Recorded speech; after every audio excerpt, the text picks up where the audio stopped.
Selamat datang kembali di channel Otamega TV, membahas seputar manga dan manhwa.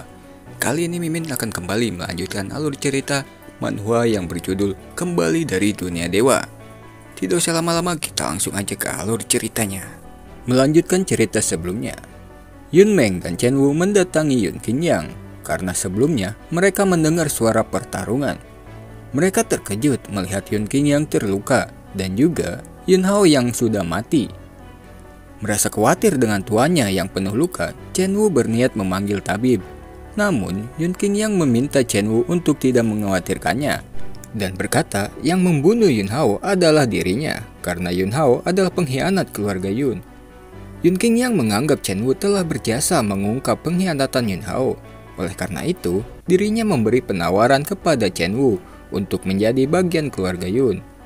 Tentu saja Chen Wu bersedia menjadi bagian keluarga Yun karena sejak dulu Chen Wu sangat menghormati keluarga Yun. Dan kemudian Yun Qinyang mengubah nama Chen Wu menjadi Yun Wu dan menugaskan Yun Wu menjadi orang yang bertanggung jawab atas Taman Lingyao. Sementara itu, Yun Qinyang yang merasakan kelelahan karena terlalu banyak menggunakan kekuatan sarung pedangnya, dirinya memutuskan kembali ke kediamannya untuk memulihkan kekuatannya. Singkat cerita, beberapa hari telah berlalu. Kini tiba hari pertandingan antara Bei Hua dan Yun Qinyang di lapangan kota Tianyu. Orang-orang yang penasaran dengan pertandingan itu berbondong-bondong mendatangi tempat pertandingan itu untuk menyaksikan pertarungan mereka. Singkatnya, seorang pria besar sebagai wasit pertandingan mempersilahkan Bei Hua naik ke atas panggung pertandingan. Kemudian, Bei Hua pun naik ke atas panggung diikuti teriakan memanggil namanya dari pendukung Bei Hua. Setelah itu, wasit mempersilahkan Yun Qinyang naik ke atas panggung. Namun, Yun Qinyang tidak ada. Di sana hanya ada ayah Yun Xuan dan pengawalnya saja. Hingga akhirnya, orang-orang di sana menyayangkan ketidakhadiran Yun Qinyang.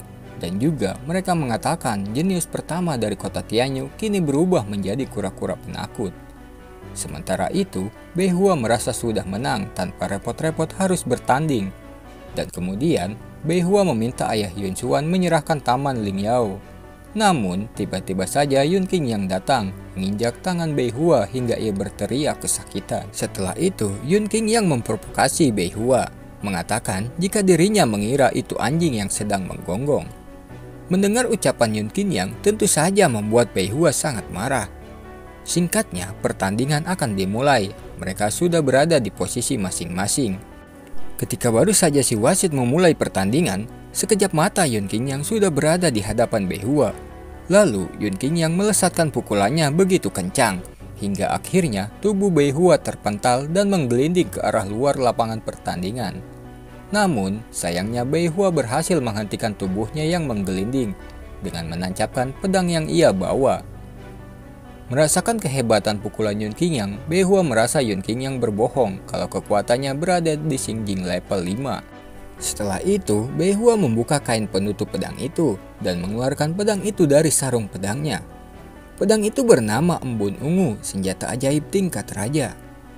Menurut kabar, orang yang berada di tingkat Yuejing saja tidak akan mampu menahan kekuatan pedang itu. Sehingga orang-orang dari keluarga Yun sangat khawatir akan keselamatan Yun Qinyang dan meminta tetua suku menghentikan pertandingan itu. Walaupun bakal kehilangan Taman Lingyao, setidaknya bisa menyelamatkan tuan mereka. Namun, tetua tetap membiarkan Yun Qinyang bertanding karena dirinya sangat percaya kepada Yun Qinyang. Sementara itu, Bei Hua berlari menuju Yun Qinyang dan menebaskan pedangnya hingga membuat arena pertandingan retak. Namun Yun Qinyang dalam sekejap mata sudah berpindah ke sisi lain Bei Hua. Bei Hua kembali menyerang Yun Qinyang. Lagi-lagi Yun Qinyang menghindarinya sangat mudah, tanpa tergores sedikit pun, bagaikan seseorang sedang menari. Yun Qinyang sengaja menghindar tanpa melakukan perlawanan, agar sarung pedangnya menghisap kekuatan pedang Embun Ungu milik Bei Hua. Yun Qinyang menatap sarung pedangnya. Dengan keheranan, setelah begitu lama, sarung pedangnya baru sedikit menghisap kekuatan pedang Embun Ungu itu. Melihat ada kesempatan itu, Bei Hua berniat menyerang Yun Qinyang. Namun, hanya satu kedipan mata, Yun Qinyang sudah berada di hadapan Bei Hua, mencengkram pergelangan tangan Bei Hua lalu mematahkannya. Setelah itu, Yun Qinyang merebut pedang Embun Ungu itu dan menendang Bei Hua hingga terpental ke pinggir lapangan pertandingan. Kekalahan ini mengingatkan kejadian 3 tahun yang lalu di mana dirinya dikalahkan Yun Qingyang hanya dengan satu tendangan saja, sehingga pandangan orang-orang hanya tertuju kepada Yun Qingyang. Dan juga kekalahan Bei Hua itu bagaikan aib bagi keluarga Lin. Bahkan ayahnya pun menganggap dirinya sebagai sampah. Tak ingin hal itu terulang kembali, Bei Hua mengambil jalan pintas dengan menelan pil tingkat raja pil darah peledak. Dengan pil ini secara cepat dapat meningkatkan kekuatan 2 kali lipat. Namun efek sampingnya sangat berbahaya, yaitu bisa melumpuhkan pelatihannya. Bukan hanya itu, fisiknya juga akan lumpuh seumur hidup. Walaupun ayahnya sudah melarangnya, tapi Bei Hua tetap menelannya. Singkat cerita, kekuatan Bei Hua meningkat drastis hingga ke tingkat Yue Jing. Dan tubuhnya diselimuti aura keunguan dan matanya berubah menjadi hitam semua. Melihat perubahan Bei Hua, Yun Qingyang tidak gentar sedikit pun. Malahan, dirinya siap menghadapi Bei Hua. Singkatnya, Bei Hua menerjang ke arah Yun Qingyang dengan kekuatan penuhnya. Ketika Bei Hua sudah berada dalam jangkauannya, Yun Qingyang menebaskan pedang embun ungu kepada Bei Hua. Seketika, tubuh Bei Hua membeku terkurung di dalam es. Tak berselang lama, Yun Qingyang menjentikan jarinya yang mengeluarkan kilatan petir, membuat es beserta Bei Hua di dalamnya hancur berkeping-keping menjadi debu tak tersisa.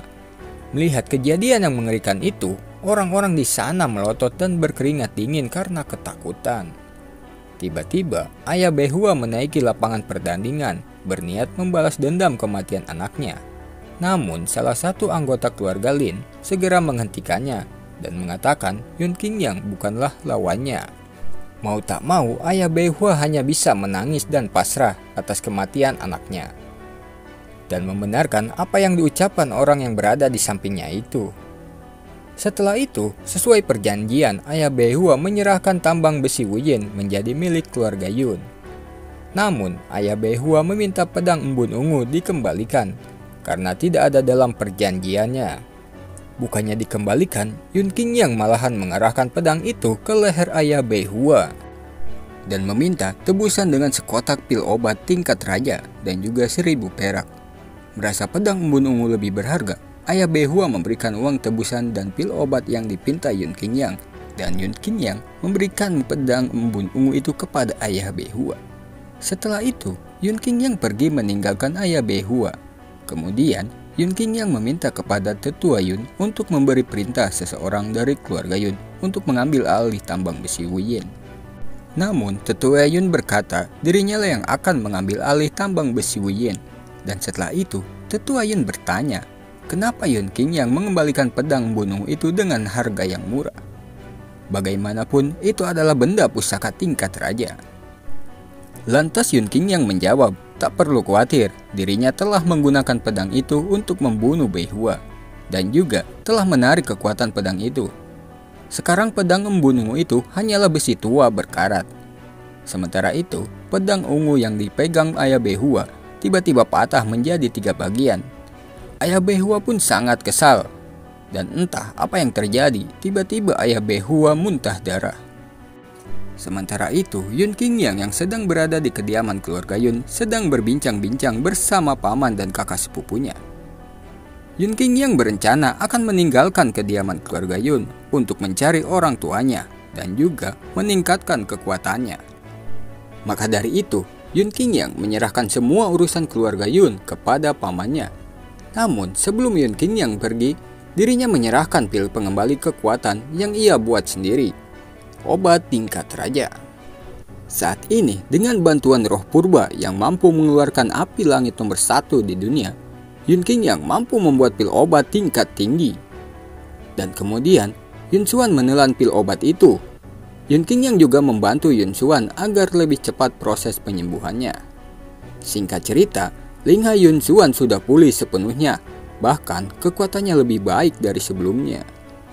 Setelah itu, Yun Qingyang pergi meninggalkan keluarga Yun. 3 hari kemudian, Yun Qingyang ditemani roh purba yang berada di dalam lubang sebuah pohon besar, sedang mengubah pil yang didapat dari binatang buas menjadi pil tingkat raja. Setelah itu, mereka berbagi pil itu dan menelannya. Kemudian, kekuatan mereka meningkat dan Yun Qingyang pun kekuatannya naik ke Xingjing level 6. Beberapa saat kemudian, mereka pergi untuk berburu binatang buas yang berada di pegunungan hewan buas. Belum jauh berjalan di dalam hutan itu, mereka dihadang binatang buas yang memiliki kekuatan berada di Xinjing level 9. Setelah itu, binatang buas itu menyerang Yun Qingyang. Dengan mudahnya Yun Qingyang menghindarinya dan menyerang balik binatang buas itu. Hanya dengan satu kali pukulan saja, binatang buas itu pun mati. Setelah itu, Yun Qingyang menyerap hawa kekuatan yang terkandung di ramuan dalam binatang buas itu. Beberapa saat kemudian, datang kakak beradik yang ingin merampas ramuan dalam binatang buas yang barusan Yun Qingyang ambil.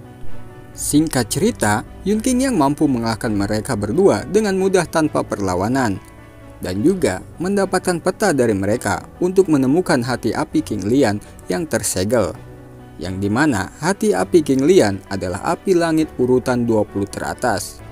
Setelah itu, Yun Qingyang menuju lokasi hati api King Lian yang tersegel. Namun, di sana hanya ada sebuah batu besar yang lumayan tinggi. Yun Qingyang keheranan karena peta itu menunjukkan di situ lokasinya. Akan tetapi, tidak menemukan jalan menuju hati api King Lian yang tersegel. Bahkan, kompas di peta itu saja malah berputar sangat kencang. Dengan kekuatan kesadaran Kaisar Dewa, Yun Qingyang mampu merasakan sihir ilusi tingkat tinggi. Dan setelah itu, Yun Qingyang menghancurkan ilusi itu. Dan di hadapannya, muncullah sebuah goa. Yun Qingyang menelusuri lorong gua itu dan mendapati hati api King Lian yang tersegel. Namun Yun Qingyang keheranan. Walaupun begitu dekat, ia tak merasakan suhu panas sedikit pun. Setelah Yun Qingyang memeriksanya, ternyata hati api King Lian tersegel kunci naga. Sehingga bukan hanya panas, bahkan segel kunci naga kedap udara. Untuk mendapatkan hati api King Lian, Yun Qingyang menghancurkan segel kunci naga itu. Beberapa saat kemudian, hati api King Lian membesar. Akan tetapi, hanya jiwanya saja, sedangkan tubuh aslinya entah berada di mana. Namun, kekuatan jiwa hati api King Lian masihlah sangat besar. Jiwa hati api King Lian itu menatap Yun Qingyang, dan kemudian meremehkan Yun Qingyang karena mengetahui kekuatan Yun Qingyang masih berada di tingkat Xinjing. Namun, ketika ia menyadari di dalam jiwa Yun Qingyang ada pikiran dewa, hati api King Lian tertarik kepada Yun Qingyang, lalu menyerangnya untuk mendapatkan jiwa Yun Qingyang agar kekuatannya kembali pulih.